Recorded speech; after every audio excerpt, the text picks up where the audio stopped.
এখনও অনেকে মনে করেন ইনভেস্টিং স্টার্ট করতে গেলে হাজার হাজার টাকার প্রয়োজন, লাখ লাখ টাকার প্রয়োজন, কিন্তু সবার প্রথমে আপনাদের এই ভুল ধারণা থেকে বের হতে হবে।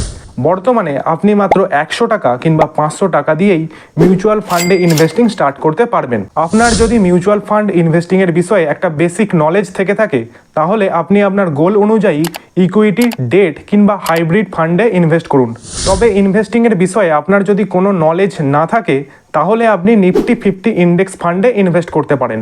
নিফটি 50 ইন্ডেক্স ফান্ডে ইনভেস্ট করলে আপনার টাকা দেশের 50টি সেরা কোম্পানিতে ইনভেস্ট হয়ে যাবে এবং এখান থেকে আপনি প্রায় এফডির দ্বিগুণ রিটার্ন জেনারেট করতে পারবেন। মনে রাখবেন, আপনার ইনভেস্টমেন্ট অ্যামাউন্ট ছোট হলেও আপনি যদি লং টার্ম ইনভেস্টমেন্ট চালিয়ে যান, তাহলে কম্পাউন্ডিংয়ের প্রভাবে এই ছোট ছোট ইনভেস্টমেন্ট থেকেই আপনি এক বিশাল ওয়েলথ ক্রিয়েট করতে পারবেন। তাই আজ থেকেই কিছু কিছু টাকা মিউচুয়াল ফান্ডে ইনভেস্ট করা স্টার্ট করুন এবং এই ভিডিওটি সবার সাথে শেয়ার করুন, যাতে তারাও ইনভেস্টিং স্টার্ট করতে পারে এবং ভবিষ্যতে মিউচুয়াল ফান্ড এবং স্টক মার্কেট ইনভেস্টিংয়ের বিষয়ে বিশদে জানতে চ্যানেলটি অবশ্যই সাবস্ক্রাইব করুন।